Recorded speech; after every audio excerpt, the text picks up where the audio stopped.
Well, I've started this video about 3 or 4 times. It's my opening for this week. Now, Ollie and I are heading back from hockey. We have horses racing tonight. We have baseball on today. We have football on today. I still have 2 pretty important emails to write. So there's a lot going on this morning and this afternoon. It's not a quiet Sunday, put it that way. And I feel bad. Amy's a little under the weather, but last week is tough.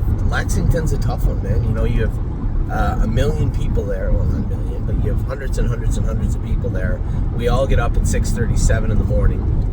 We go right till midnight every night for 4 or 5 nights. You're looking at 17-hour, 18-hour days every day. And then factor in the adrenaline of being at the sale, the up, the down, the up, the down, the up, the down. I mean, it's hard. It's hard on people, and Amy's just finding it a little difficult to run with the big dog. That's all. That's fine. It should be fine. Hopefully the next day or so. But I did want to do the videos from this week. Lots to talk about. We had horses racing good. They could always race better, right? I'd love to tell you that Jailbird Jog went in 51 out of the 9 hole in Lexington yesterday, but alas, she was 4th, beat a Snout for 3rd, beat a length and a half for winning, and trotting at 52-1. A huge mile for her. She raced great, and I think looking fantastic coming into her last 2 starts of the year. Hopefully her last 2 starts would be the Breeders' Crown Elimination and the final. Now, Judy's money last night too. A little more luck here or there, and she hits the winner's circle. Instead, she's 4th, B2, and raced great. We have Uncle Danny racing tonight.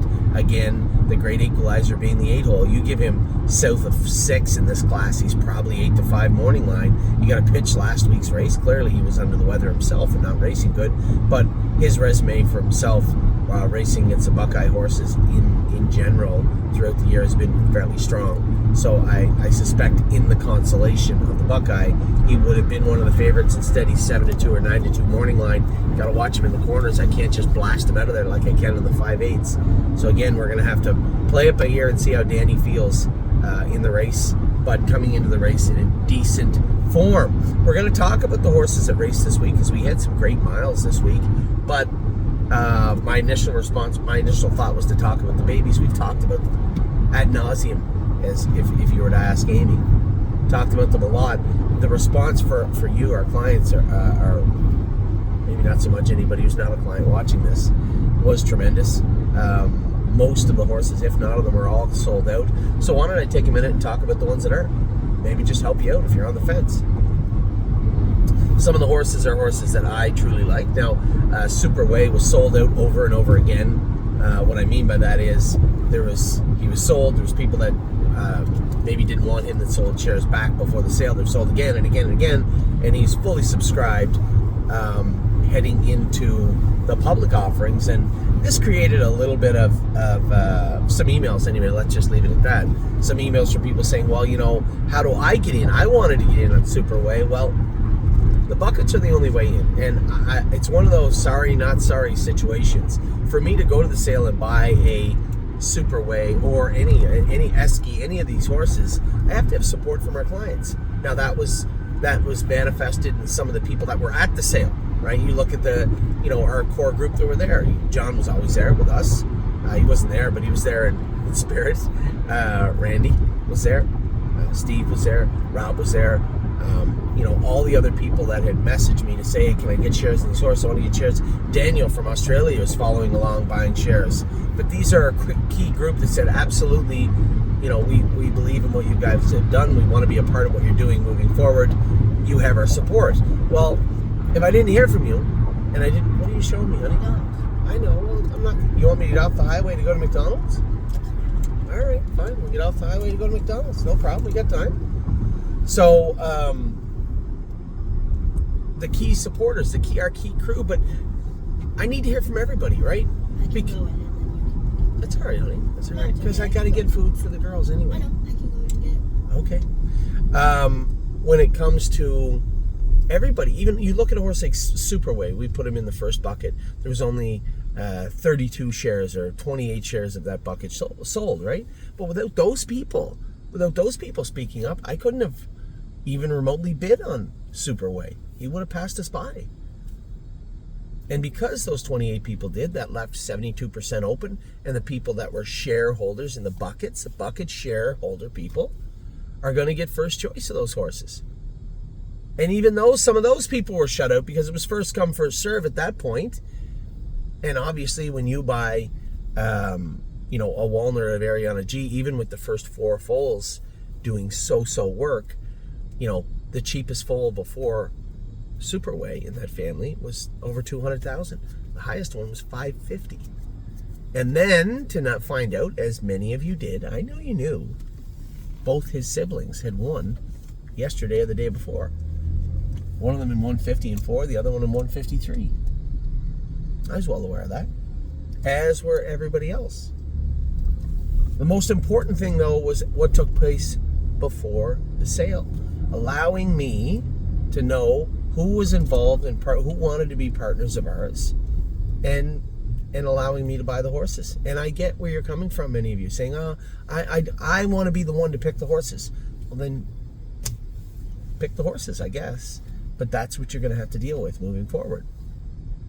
So, Superway was purchased. He's completely sold out.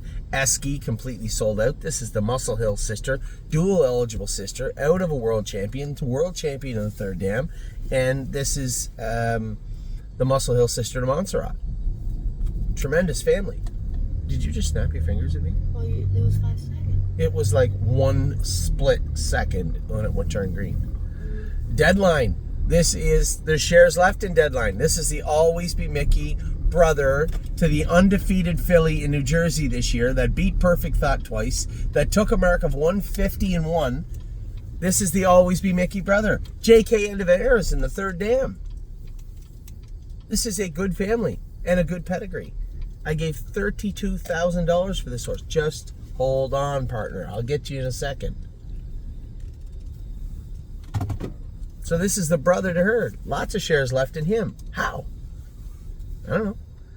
Frolic sold out immediately. This is the Tactical Landing, the Tactical Landing New Jersey only filly, who's the sister to Victor Laszlo, and a host of others. Next horse we bought was the most expensive purchase, but the easiest purchase, and that was Highland Fire and Ice. Highland Fire and Ice is just hold your horses. Highland Fire and Ice. This was the sister to Highland Kismet, the daughter of Highland Top Hill, who we broke and trained way back when. The next one was Juju Me. Now this is my type of horse. I'm like you. I can't afford shares in Highland Fire and Ice. I don't have that kind of money. But Juju Me, big, strong, good-looking filly, sister to a world champion in Juju B. That's my jam. Those are the ones that I want to get in on all the time. Meaty looking pedigree with gaps in it. Good looking individual filly. And I didn't send the videos out yet, I will. Just the clips that Amy took of us, me jogging the horses on day one. Juju Me looks amazing. Prada or not, I talked about in at least 2 or 3 videos the story about this filly. You know, how much I was interested in her as an individual. She looks great. You're going to see her video also. She looks tremendous. And this is first foal from a full sister to Green Manalishi by Jim Penzie. I don't think I have to explain that very much more than that. To buy her for $25,000? Yeah. And I can explain how I think these horses kind of, as I put it, sometimes slip through the cracks. Nothing about this story is surprising. Disappointing from an industry standpoint, but not surprising. And then I got our Bulldog Hanover filly. I didn't get the other horses I wanted, but I'm not going to overpay just to say, oh, got you that horse. I'm not going to do that. I went as high as I could on some of them and didn't get them. But I did get this filly, this Who Let the Dogs Out. Really, it's a good name, eh? Really interesting filly. This is a filly out of Aldine, Hanover. Very strong pedigree top to bottom. In fact, so strong that the second dam is all the page. First dam has some horses. The Stay Hungry Sister Brothers got a mark of 53 now on a 5/8. The 2-year-old is racing by Cattle Wash. and this is the yearling filly by Bulldog Hanover. Very interesting filly, and again, it sold out immediately with people looking for shares out there. Pilot Caviar, again, my jam. This is a $42,000 Father Patrick. There was a little softening on the Father Patricks this year. $42,000, sister to Champagne Problems. She only took a 2-year-old mark of 52 and made $537,000. Oh, and by the way, she was the Dan Patch 2-year-old Trotter of the Year in 2024. This is her sister by Father Patrick, and we somehow snagged her for $42,000. Maybe a little bit smaller. Weirdly built filly. Had like a small filly body and these giant long legs. She looked great, and on the track, she looks very, very good also. She's got class. You saw some shares pop up of this filly here the last couple of days. Some people had switched out their shares, so she's got class for Highland Fire and Ice or for Esky. But again, this is the sister to Brickhouse Babe by Captain Corey. She was a tank. And if it wasn't for Amy looking to buy a horse 5 hips earlier, I would have missed this filly. She was not on my list originally. I didn't notice her until very late in day 2, and we went and looked at her. She looked gorgeous. And I just thought that the way the Captain Corys were selling, the only thing that might save us is that she was Pennsylvania only, and she was the last horse in the ring on day 2. By the time day 2 closes out, it seems like when you look around the ring, there's like 5 people there. There's obviously 40, 50, but it's packed with hundreds of people all day long. And then as you get close to supper time and supper reservations, the arena starts to thin out quite a bit. So She's Got Class was another one of those pretty easy purchases. Now on day 3, I picked up our bucket horses, our true bucket fillers. 2 horses I thought looked great. Making Green. This is a brother by Green Manalishi horse that I love. Now don't worry about What the Hill, his world champion brother. I'm talking about Ready for Landing. That was my boy. That was a horse that I loved. He didn't turn out to be the stake horse we wanted. He still got just shy of 6 figures US made, a mark of 54 on a 5/8 mile track, and raced great. I liked Ready for Landing. I liked everything about him, and obviously his brother dwarfed him with over $1 million made, and would have made almost $2 million had he not been set back as a winner in the Hambletonian. Again, $16,000. I can probably tell you why. Stood off just a hair, but when you watch him trot on the track, the horse is immaculate and looks very, very good. I was very happy. $16,000 right in our wheelhouse. That was only outdone by the last horse I bought, which was Stuntman. This horse out of a sister to Dream Nation. Dream Nation was a good horse. Meat and potatoes, open type trotter. Lots and lots of really sneaky, cool pedigree in the 3rd dam. How it branches off, right? Looks like money. His family is in the 3rd dam. And then on the front end, little soft on the front end, but this is a gorgeous horse. Jason Merriman went with this horse yesterday, and the only thing he said to me was, "You bought this horse for $12,000? I said, "Yeah, the front dam was a little soft, but pretty strong in the 2nd and 3rd. He goes, "What a gorgeous trotter this is." So again, when you're looking at the shares we have left, there's shares left right now in Deadline. Shouldn't be. There's shares left right now in Juju Meat. Likely won't be for very much longer. Prada or not, I think has 1 share left on the open market in the front end right now, or did. She's Got Class sold back out twice, 3 times quickly.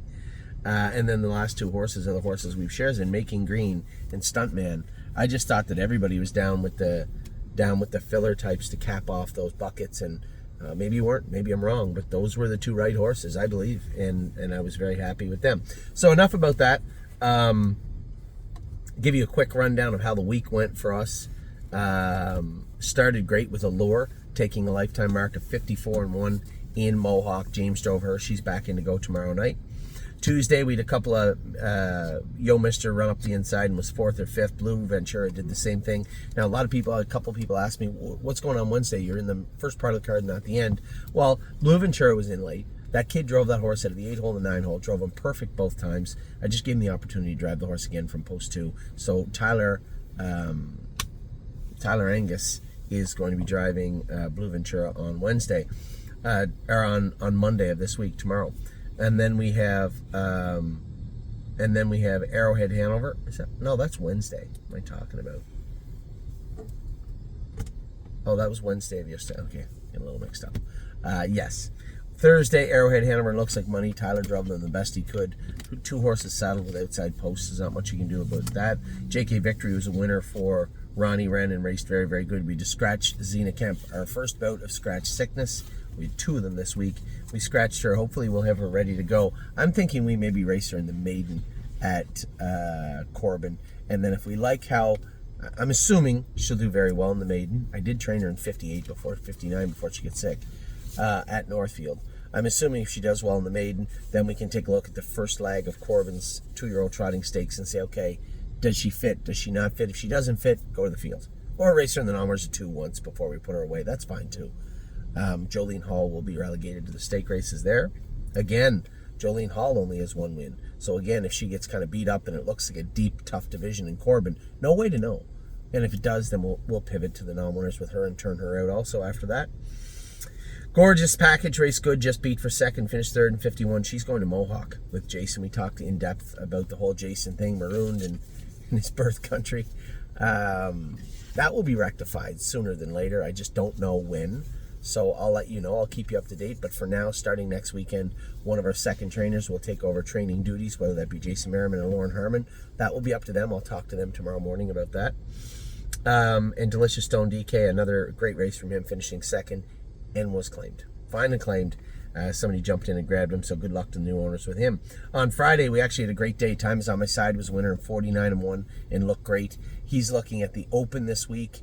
I was toying with Corbin with him, but I think the Open this week, and then I'm going to pivot away from the Breeders' Crown, I think. And the more I think about it, the more I look at it. Sure, is he a player with the right trip, on the right day, with the right fractions, with the right driver? Yes, he's a player. That's not the best way to go into the Breeders' Crown, especially when they're offering an Open that week for probably 50, 60, 70,000 anyway. So we'll see how that plays out with time. And there's going to be no cakewalk in that Open also. It will give us an opportunity, too. If we do want to pivot to Corbin for a couple of weeks, we'll be able to watch the Open the first week and say, okay, well, yeah, he can do that, which he likely can. And here's the problem.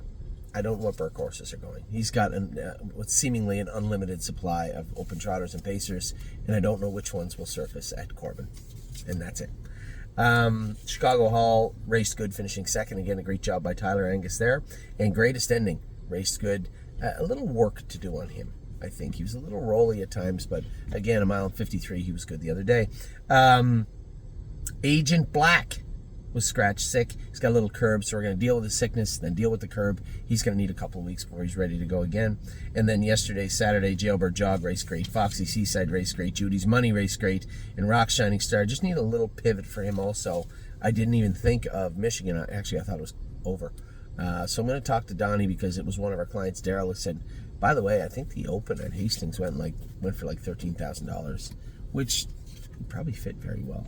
So we'll see how Rock Shining Star, we'll see what we do with him. We'll find a spot for him. He's a good 51 pacer. We'll find a spot for Rock Shining Star. And then today we have Woodmere Betcha, Uncle Danny, Winter Soldier. Monday we have Allure again. Up a class, I see old Judas James jumped off of her. Doug McNair is going to drive her. Arrowhead Hanover on Tuesday. He's a temperature of 101 right now. No snot, a couple of coughs out of him. So from the 9-hole, this may not be a start for Arrowhead Hanover. We're going to have to wait and see what the blood work and the SAA test looks like tomorrow. There is a little bit of sickness in the barn. It didn't seem to bother Greatest Ending. It didn't seem to bother Judy's Money. It didn't seem to bother any of the other horses, but it did bother Agent Black. It did bother Zena Kemp, and it may be bothering Arrowhead Hanover. We'll see tomorrow. JK Mega makes his first start at Mohawk. That's been a long time coming. He's a little short, but we'll see how he races this week. And I see Yo Mister is scheduled to race on Wednesday. Again, we have some horses in Wednesday here and Wednesday in the Meadows. Also, Raging Hanover will make his first start for us at the Meadows on Wednesday. So there you have it. That's what went on this week with the sale. That's what went on with racing. We're having a good run at the fall. I do, as I said, somebody messaged me again, Anthony, you've teased us with the idea of you going to buy some horses. Just give me a minute.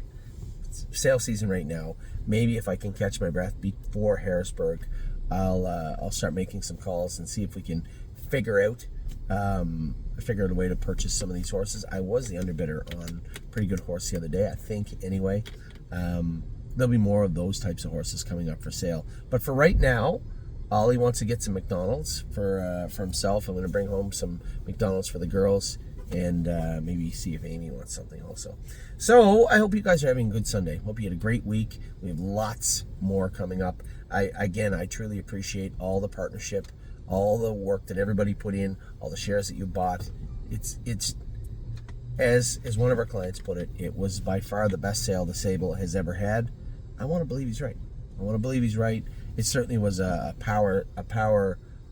deep, powerful sale and purchases for us. Again, just briefly looking at it, we had a number of trotting fillies. They always carry a lot of value also.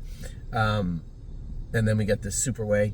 We get Superway, Esky, Trotting Filly, Deadline, Frolic, Trotting Filly, Highland Fire Nice, Trotting Filly, Juju Me, Trotting Filly, Prado Nada, Trotting Filly, Pilot Caviar, She's Got Class. A Trotting Filly heavy, deep sale for us here in Kentucky, and hopefully that pays dividends down the road in a number of ways. So with that, I'll let you go.